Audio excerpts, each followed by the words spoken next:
Hello, guys. Welcome once again to another episode of Nasaha with Naomi. I hope that you have been well since the last time we interacted in this platform. If you're new here, karibu sana sana sana. We love visitors in Nasaha with Naomi, and if you have not yet subscribed, kindly do so by hitting the subscribe button below. Remember to turn on the notification bell so that you can be notified whenever I upload a video. Also, remember to follow me on Instagram. My handle is Nasimiu Boaz. Also follow me on Facebook as Naomi Nasimiu, and let's interact more in all my social media platforms. So this month we've been looking at a series on temperaments, and we said that temperaments are different personalities that we have, and we have four main ones that speak loudly in each one of us. So each one of us has a temperament, and we started with the sanguine. We looked at the sanguine, their strengths and their weaknesses.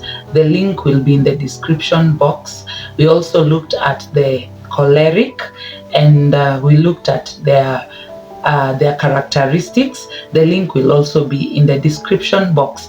And we say that the sanguine and the cholerics, both of them are extroverts, meaning they are outgoing people. People who like interacting with people who like being seen and being heard. So today I'm starting on the introverts, and an introvert is simply the opposite of an extrovert. An introvert is a person who likes to keep to himself or herself. An introvert is a person who most of the times avoids company, avoids crowds, so they like to be by themselves. They enjoy their own company. And the first temperament that you're going to look at of the introvert is the melancholic. So today we are looking at the melancholic, and as I said, a melancholic is an introvert. So melancholics are very analytical. They look at details. They analyze situations. They don't just something by its cover. They don't judge a book by its cover. They want to know the details. They analyze situations. You see, they are deep thinkers and feelers. They think so deeply, and they feel so deeply. You find that in a relationship setup, if you wrong a melancholic, if you do something to betray their trust, it will take a very, very long time for a melancholic to trust you again, for a melancholic to see you in a different way. At times, they will never ever see you in the same way again. Why? Because they feel so deeply.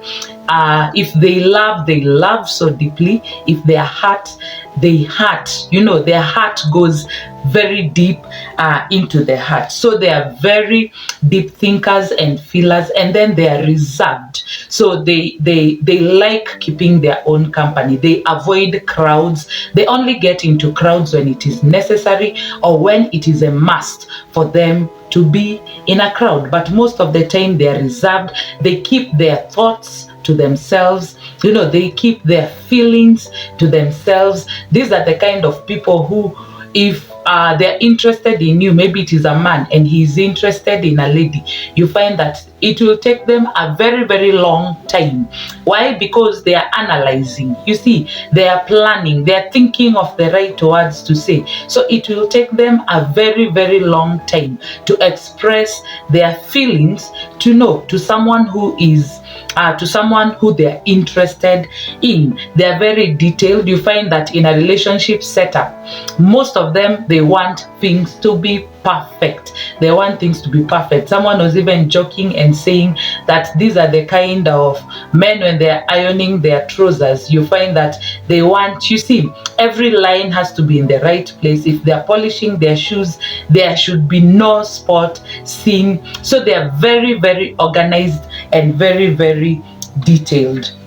So we have their strengths and their weaknesses, just like the other temperaments that we've looked at. So I'm going to start with the strengths, and the first one is that the melancholic has a very serious view of life.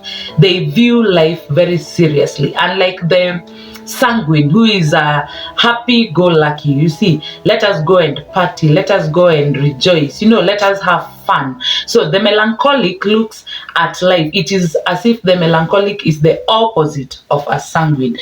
A melancholic looks at life very, very seriously. To them, life is a serious thing. It has to be planned. You don't just wake up in the morning and start doing things. So you have to plan everything accordingly. So they view life very, very seriously. Another strength is that they are very, very hardworking, maybe because of their analytical nature and being detail oriented. You find that they work very, very hard. They will, they want to see results. They don't want to offend anyone. If a melancholic is a breadwinner, he'll want to make sure that everyone is comfortable, everyone is okay, the wife is well dressed, the children are well taken care of. So this will drive them to work very, very hard. Another strength is that they are able to foresee and consider multiple dangers or multiple potential dangers on the way. So if it is in a meeting setup, you have sat down, you're planning something, you find that most of the time they are very critical. So they are not looking at the bright side. We're going to look at their weaknesses, and one of them is that they are pessimists. So they see, most of the times they see things from the dark view, from the dark angle.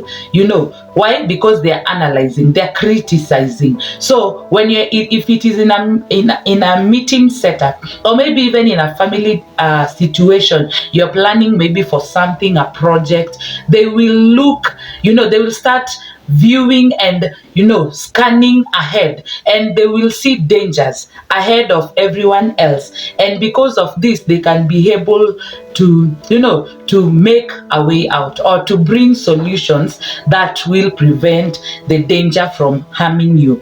So they are able to foresee potential dangers on the way of anything. Then another strength is that they have sharp intellect. So they are not shallow people. They don't just, as I said, they don't just judge the book by the cover. So they do not settle for less. They do not settle on the surface. They go deep into the details. They want to know, the root or the cause of something. If it is in a relationship, if there is a problem, they'll want to go to the root, very deep, to see what the issue is. I think most of them can make very good counselors because they are very patient and they want results. They want to know what the cause, where is something originating from. So they have a very sharp intellect. Another strength is that they are a great supporter of family and friends and workers. Generally,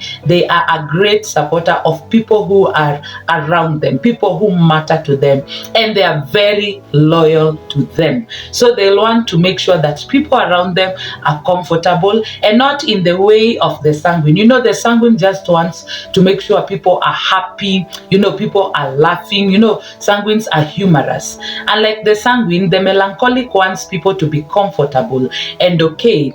But at times, even if it means they will do something or say something that will hurt you, but they want to make sure that in the end nothing harms you. So they are very great supporter to people around them, especially family and friends, and they are very, very loyal to them. And then another strength is that the melancholic is self-motivated. So a melancholic does not respond to promises. A melancholic will not, unlike the sanguine, the sanguine will promise you something and they'll not fulfill. They promise you something today, tomorrow they have forgotten. But a melancholic does not respond does not work to get to respond to a promise or to get a reward. So a melancholic, you find most of the time, he or she knows his or her strength or weaknesses. So most of the times they will avoid doing things that they cannot be able to do. They will avoid giving promises that they cannot be able to fulfill. So this person is just self-motivated and working within his or her ability, and whatever they can do, they do it to their best. So these are some of the strengths of a melancholic. Maybe you can research to learn more, because I know there are many, many more. But right now, I want to go to the weaknesses. And the first weakness is that these people easily lose confidence in people because of slight defects. You see, the same way they are loyal to you, if you do something wrong to them, if you give them a reason not to trust you, then they lose confidence 100% completely in you. Remember, when we started, we said that they are very deep thinkers and deep feelers. So anything that you do, any defect that you have, that will make them to start seeing you in a different way, will make them to lose confidence in you. So the first weakness is that they easily lose confidence in people. Number two is that a melancholic is strongly annoyed and provoked by disorder or injustice. So these are the people who are just, you see, they are the people who are righteous in the society. So most of the time, injustice, anything, if you do something wrong to another person, you offend another person, they will get provoked. Like sometimes it is like on behalf of the other person, even more than the offended. Why? Because they do not like injustice, and then they do not like disorder. So these are the kind of people in their homes, you find that everything is neat. You know, the socks are where they're supposed to be, the shoes are where they're supposed to be, and if you move anything from where it should be, you find that they will get provoked. So they want everything to be in its place. If it is on a desk, the pens should be on this side, maybe the computer should be here, you know, the files should be here. So everything for them, everything should be in place. And even in relationships, you find that they will expect their partner to be perfect. So if you started dating and you are viewing this guy in this way, maybe you're seeing this guy as a perfect guy, then as you continue growing in the relationship and knowing each other, you start realizing some flaws. You find that if it is a lady, she will get very annoyed and start feeling as if this is not the right person for me. So you find that these people are strongly annoyed and provoked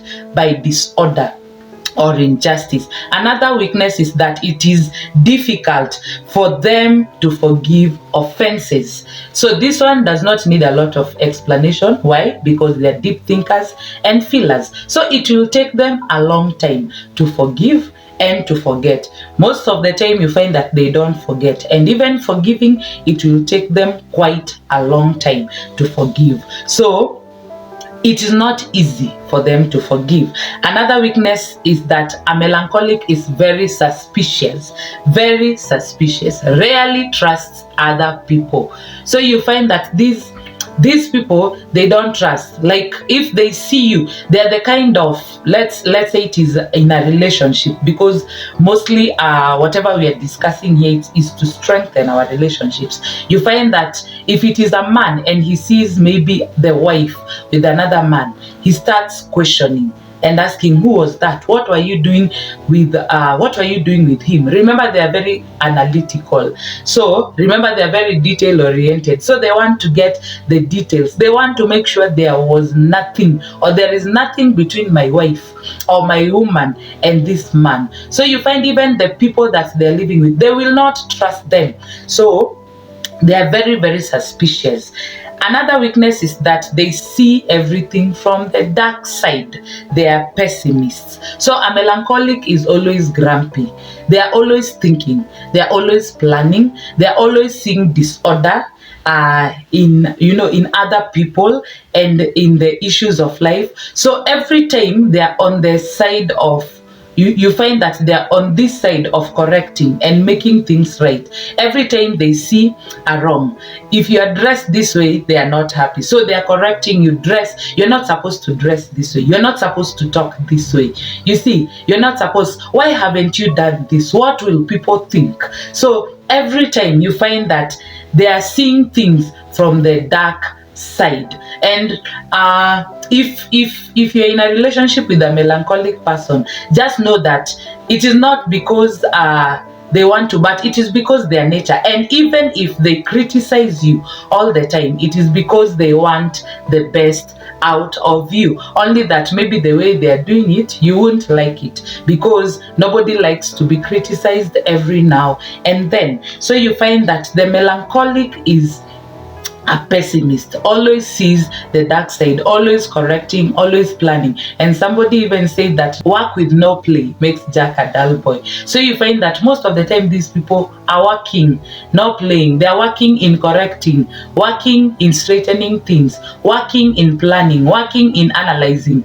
You know, very hardworking. They want to make other people happy. Sometimes the way they are relaying information makes other people to be annoyed, and they don't understand why. So a melancholic sees things from the dark side. The last weakness that you're going to look at today is that they grieve so deeply when they lose a friend or maybe a spouse or someone who is close to them. They are deep feelers and thinkers. So whenever they lose someone, you find that it will take them a very long time to heal, a very long time, to forget. If they lose someone, maybe in a relationship you are dating and someone leaves you, someone wrongs you, someone leaves you to go and date another person, you find that a melancholic will take a very, very long time even to trust another person, to start a fresh relationship. You see, it will take them a very, very long time, because every time they'll be remembering whatever happened to them. So it takes them a very long time to heal after losing a loved one, whether in death, whether it is separation, whether you just got into bad books with a friend and decided to go your separate ways. It takes a melancholic a very, very long time to heal from a loss. So that's it for today. I hope you have enjoyed today's session. Remember to subscribe below. Also leave a comment. What do you think about this video and even the others? What do you think?